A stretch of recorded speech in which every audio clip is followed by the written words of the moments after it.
Hey guys, happy Friday. All right, something pretty cool has happened to me. I've been asked by one of Australia's biggest real estate agencies to present for the quarter of April, May, June, so next 3 months, to their corporate staff in Australia. There's over 100 of these guys in the corporate team, their financial health and wellbeing session. So this particular real estate agent is having a different topic each quarter. The first one was, health and fitness. April, May, and June is going to be financial health and wellbeing. So there's a whole bunch of stuff that's going to go into that, some direct presentations, some flyers, whatever it's going to be. But I figured let's have a chat to you guys about one of the first things that we're going to talk about to them. And it just brings things back to basics, okay? Budgeting and spending. Let's have a look at some of the information we're going to share with these guys about budgeting and spending. All right, the advice warning, you've heard me say it before. I'm not going to keep on harping on it. It's not really that appropriate today anyway. The single most important factor in determining your financial success, and trust me, I know this to be factual because of the amount of people I've spoken to in the past, is do you spend less than you earn? If you spend the same amount, if you've got overdue credit cards, it means you spend more than you earn. If you spend less than you earn and you're proactive with the rest, then over time, you're going to be financially secure. All right, how can we bring ourselves to a point where we go, okay, how do I actually get myself to spend less than I earn? One of the things that I would suggest is take a history of the last 12 months, okay, and audit your spending. Now, when you're auditing your spending, what I want you to do is look for a couple of things. One of them is redundant spending. So do you have, say, memberships? Like you might have, for example, KO and Netflix and Stan, and you also have pay TV at home, and you go, hang on a minute, I haven't got on Netflix in 3 months, 4, 5, 6. I don't even need that subscription.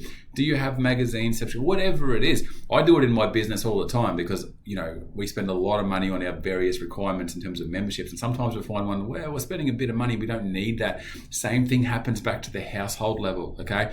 And also look for excessive spending. So once you go back and do it for 12 months, don't do it for 2 months or 3 months. You need to do it for 12 months and go, wow, I actually spent that much money at Dan Murphy's. Gosh, So look for those two things. Redundant spending, things where you're spending money on apps on your phone that you don't need anymore, or excessive spending. I spend $15 a day on lunch, which is $75 a week, which is $4,000 a year, whatever it is. I remember I did a Friday wrap a couple of years ago where I said, you can't not afford to go on holidays because you can't afford it. It's because you're too lazy to make your own lunch. Okay, so things like that where you actually see the number might give you the kick in the pants that you need. How do you do this? Well, your own bank might provide a system that allows you to go back and track all of that spending. We've used systems in the past. If you want to give me a call, I can point you in the direction of some. But there are great apps where you can actually go and put CSV data for 12 months and then go and allocate all the transactions, and it starts to automate it. So it's not like one by one. And you can really then grab that information. So definitely recommend doing that.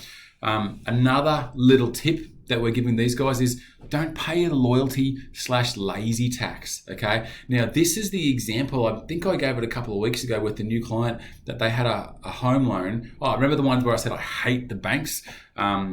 Anyway, I talked about the fact that these guys have a loan of $250,000. They're paying 6.08% interest. That particular bank, I'm not going to mention them because Suncorp, there you go, I mentioned them, have on their own website, come along and become a member of us, get your loan from us at like 4.9%. These guys are paying 6.08. So they're paying a loyalty tax. Ring them up and go, how come I'm paying you 6% when you're paying somebody else, or you're charging them 5%?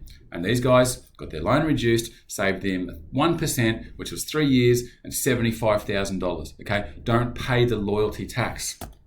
All right, budgeting. Personally, I'm not the biggest fan of budgeting. Okay, it's hard work. It takes a lot of time, habits, automation, discipline. Great to do. Okay, but I utilize the pay yourself first process where I invest my money first. I do what I need to do with my money to look after my long-term self, and then I have an allocation for the rest of it. So that's how I kind of get around the actual having a budget process. Okay, so a few of the little tips and tricks which we're going to share with these guys as a bit of a get back to basics. Now, my question this week for the $100. You may need to jump online and Google this. You may know it. But what is considered a comfortable amount / percent of your income that you should be spending on either rent or your mortgage? Okay, so if you earned $1,000 a week, what percentage of that income is considered comfortable to spend on your housing, rent, or mortgage?